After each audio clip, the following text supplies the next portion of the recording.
Já liberei aqui pra você. Eu acho que já começou também. Já. E eu acho que tem como colocar o professor pra ser o host de novo. Ah, aí, prontinho. Se você conseguir me colocar para ser co-host, beleza, Carolina. Aí, está no... Voltou pra você, professor. Obrigado. Tá ótimo, então, gente. Bom, então vamos lá, deixa eu colocar um full screen aqui. Espera.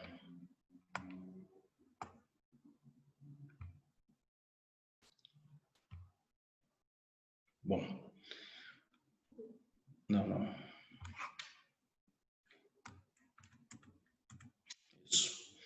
Bom, estão me vendo agora? Estão ouvindo numa boa, né? Sim.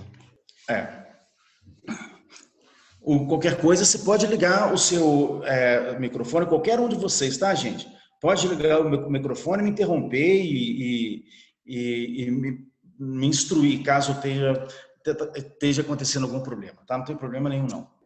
Viu? Bom, vamos lá. Repetindo, então, do exercício progressivo, um exercício que é feito num contexto clínico, num contexto de laboratório, num contexto de avaliação física, para determinação de capacidade cardiorrespiratória, capacidade aeróbica, desempenho aeróbico, comportamento de variáveis associadas à produção aeróbica de energia.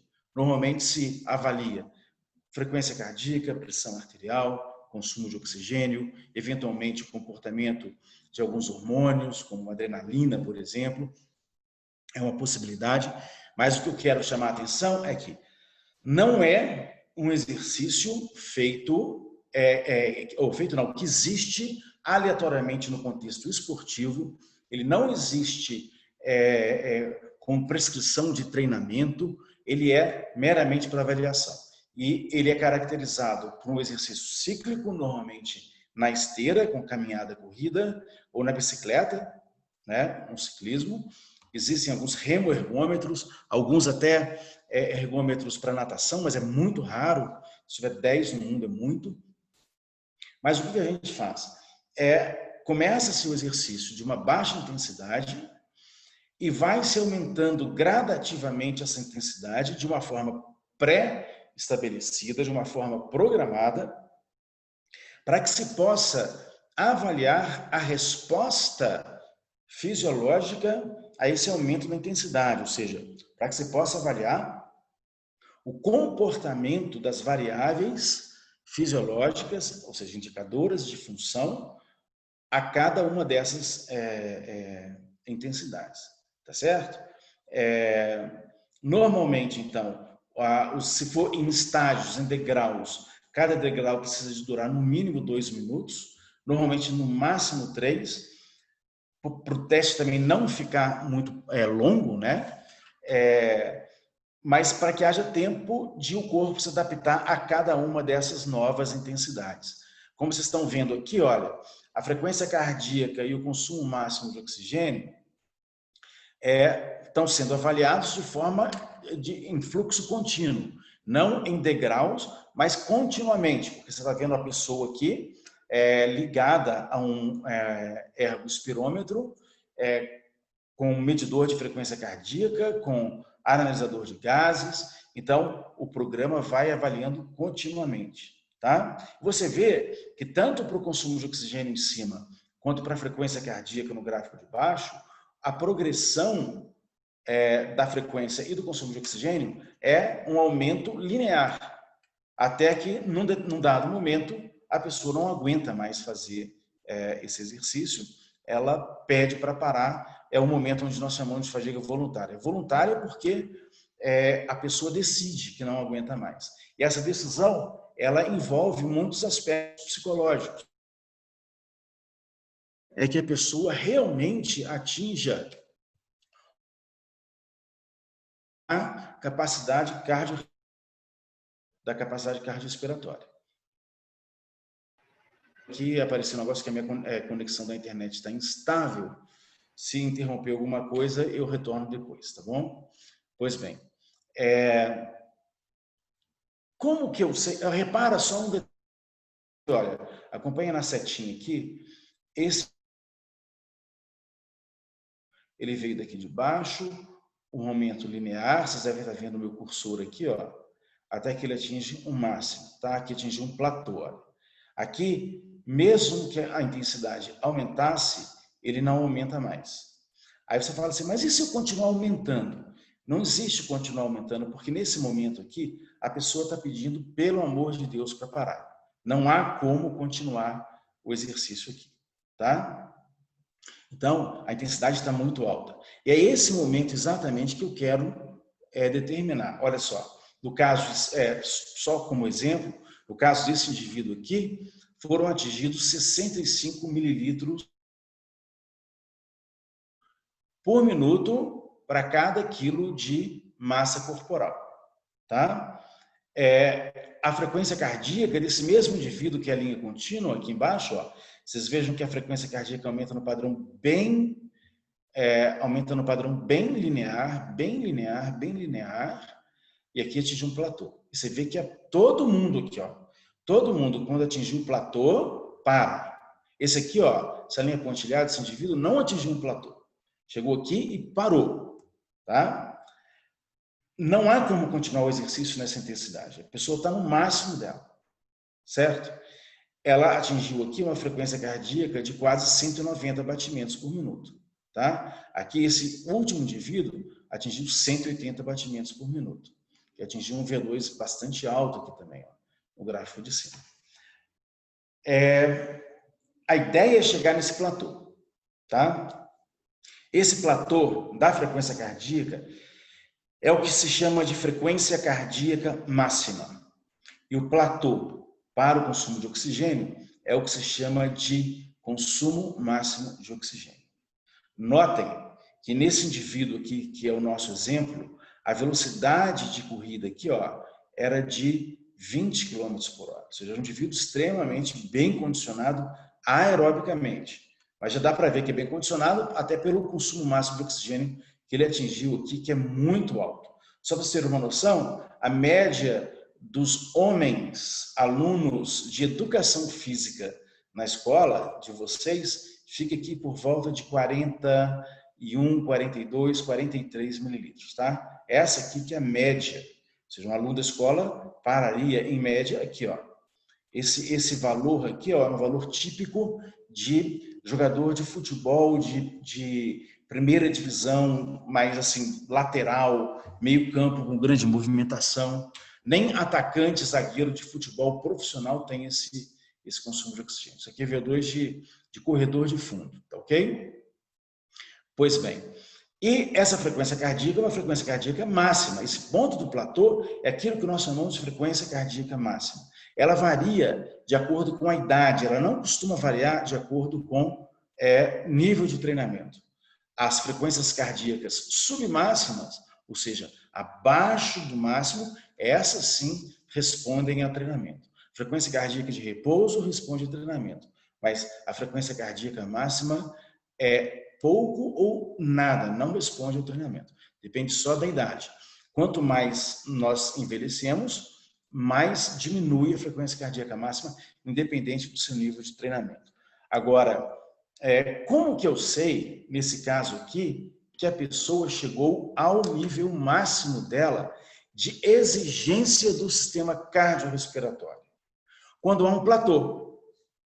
Quando há um platô. Ali ela vai parar, mas se platonizou, se a curva fez assim, ó, ela não faz assim e depois eventualmente sobe de novo.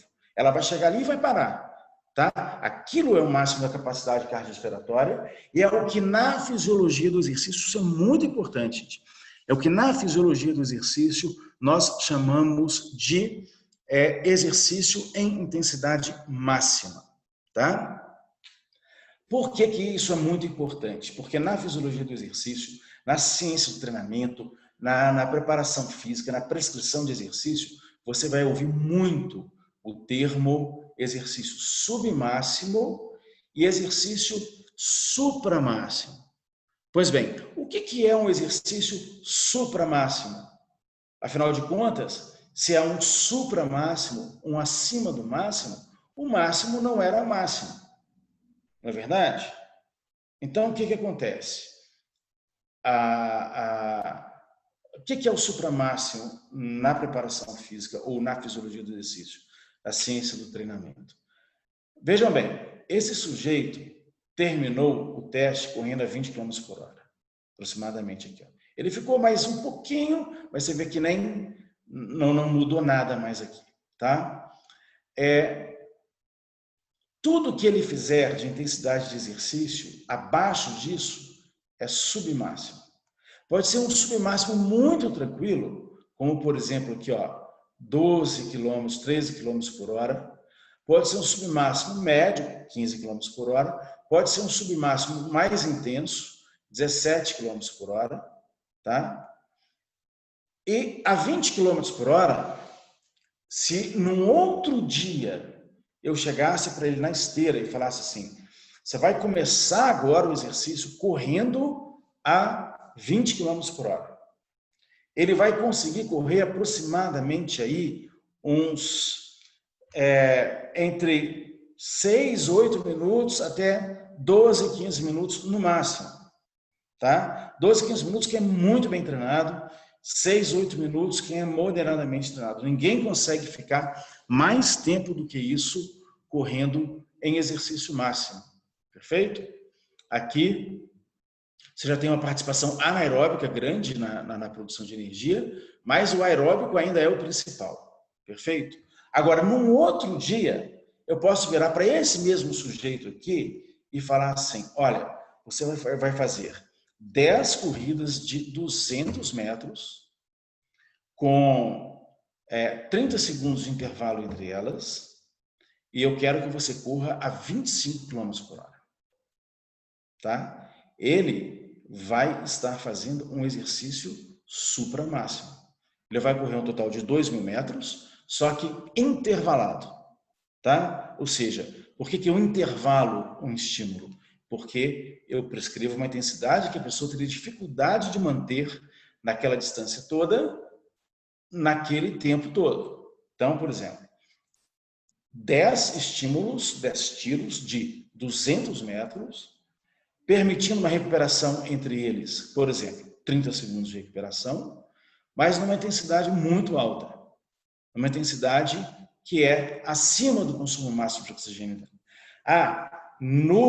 Nesses tiros, então, nesses 10 de 200, o consumo de oxigênio dele vai ser maior? Não. O consumo máximo de oxigênio dele foi 65, tá? Mas ele consegue fazer uma velocidade, então, supramáxima, tá? Porque é uma intensidade acima da intensidade que corresponde ao consumo máximo de oxigênio dele.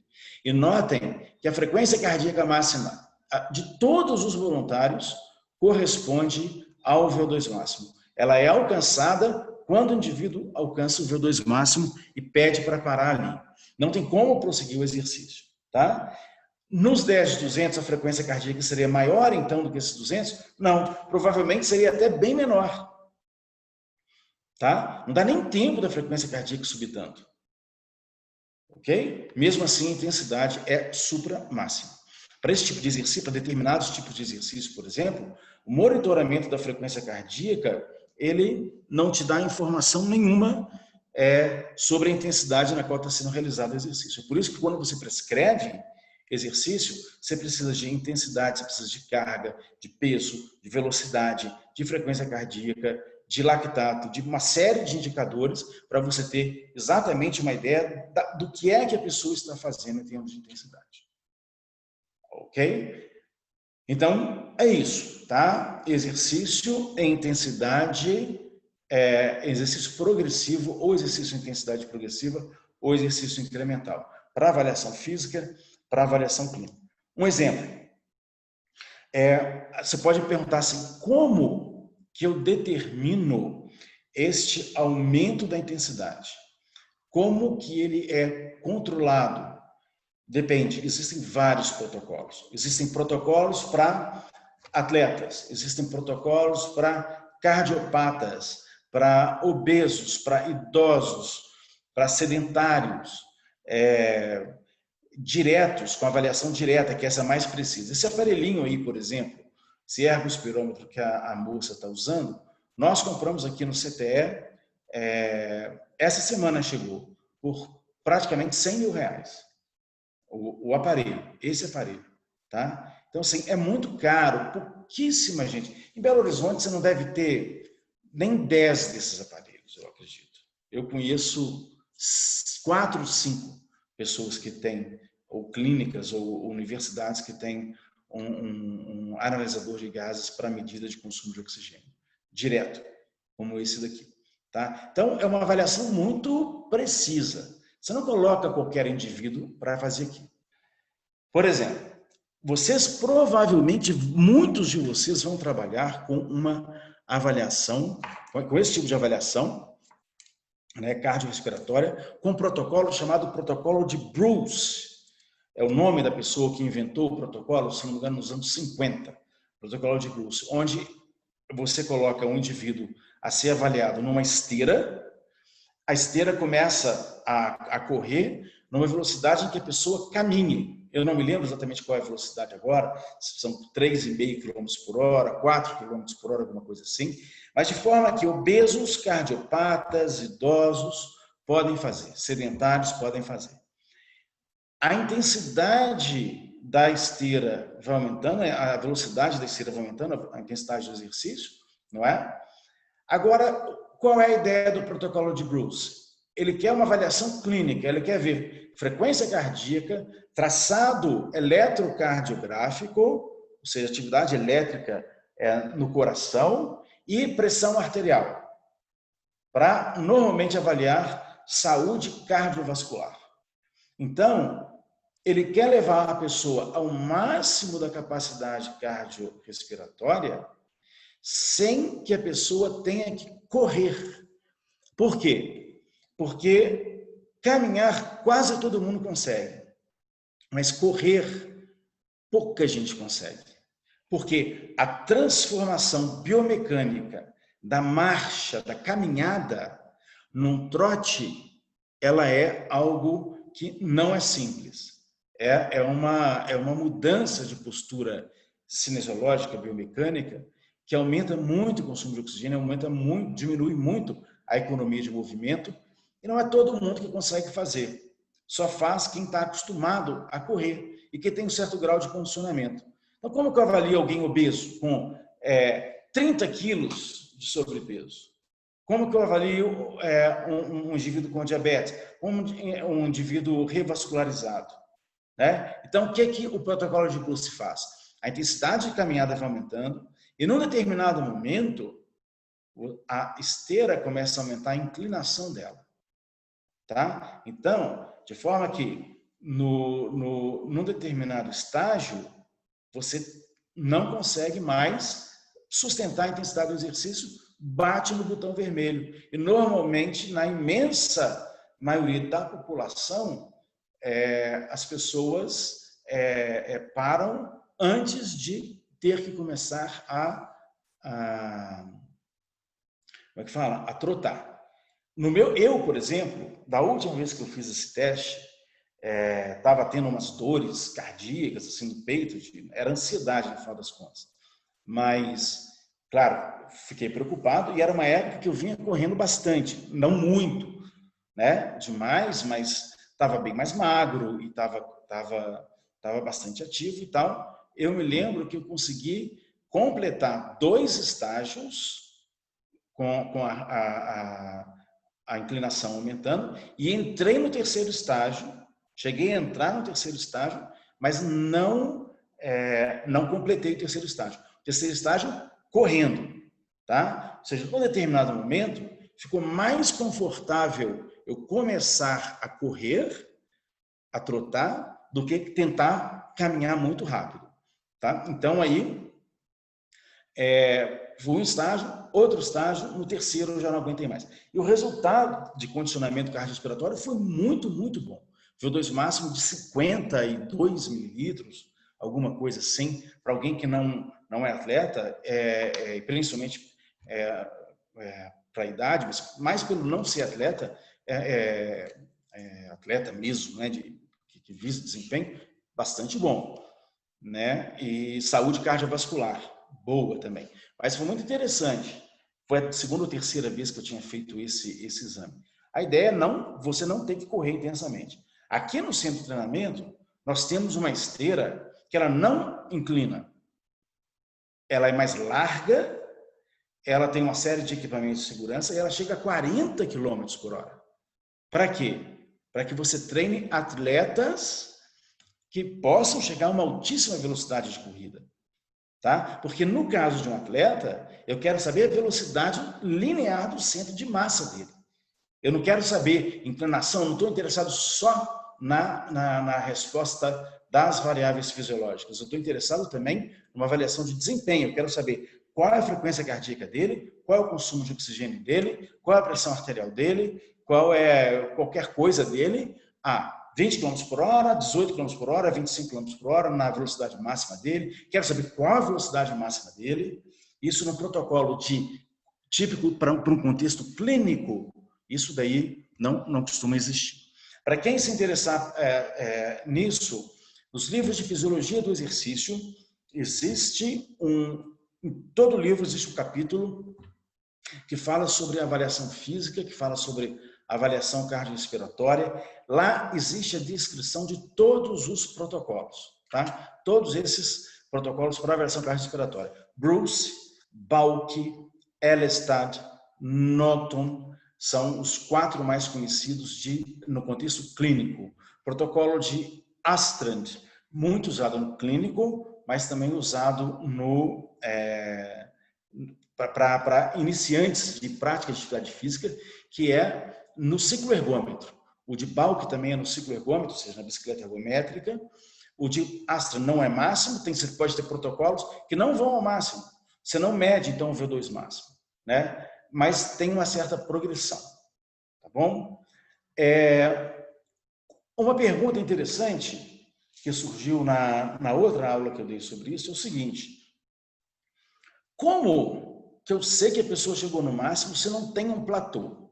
Por exemplo, observa esse indivíduo aqui, ó, o indivíduo mais embaixo aqui, ó. Estou mostrando com a minha caneta na minha tela. Isso aí né? Enfim, é o costume. Olha aqui o cursor, olha. Tá vendo aqui, ó, nessa linha mais pontilhadazinha aqui, ó, esse indivíduo não teve platô de frequência cardíaca e não teve platô de consumo máximo de oxigênio. Como que eu sei que esse é o máximo dessa pessoa? Que ela não simplesmente parou aqui, ó. Ela poderia ter parado, vamos aqui em cima. Esse indivíduo aqui, ó, ele poderia ter parado aqui, ó, daria 55. Falei, nossa, é um VO2 bom, mas está muito abaixo do que é o VO2 máximo dele, tá? Como que eu sei que é o máximo? Existem 3 critérios quando você vai avaliar uma pessoa. Quando ela está aqui, ó, inclusive, esqueci de comentar, diga-se de passagem, a maior parte da população não atinge um platô, tá? A maior parte da população, ela para antes, mas ela para aqui, ó. Para aqui, ó, onde a setinha tá. Como que eu sei que é aqui e aqui e não aqui? Tá? Existem 3 critérios. Quando a pessoa está perto dessa intensidade, ela dá demonstrações claras no rosto de fadiga por causa do sistema cardiorrespiratório. Ela fica dispneica, ela é uma expressão de fadiga cardiorrespiratória. Porque eu posso parar antes. É muito comum que as pessoas parem antes por falta de coordenação, por fadiga periférica, porque o joelho dói. Fadiga periférica, eu falo assim, fadiga na musculatura, porque o joelho dói, porque a coluna dói, porque o pé dói, né? Alguma coisa nesse sentido. A imensa maioria da população tem esse tipo de acometimento num teste como esse. Por isso até que se usa muito testes não máximos, tá? Não é tanto pelo risco de a pessoa ter um piripaque e cair morta. Esse risco existe, mas ele é muito baixo. O risco maior qual que é? É de a pessoa não atingir o máximo. Como que eu sei que a pessoa atingiu? Pelos sinais claros de fadiga. Quando a frequência cardíaca final chega a pelo menos 90% da frequência cardíaca máxima, que é estimada para a idade daquele indivíduo. Como que eu estimo a frequência cardíaca máxima? Existem basicamente duas fórmulas. 220 menos a idade da pessoa.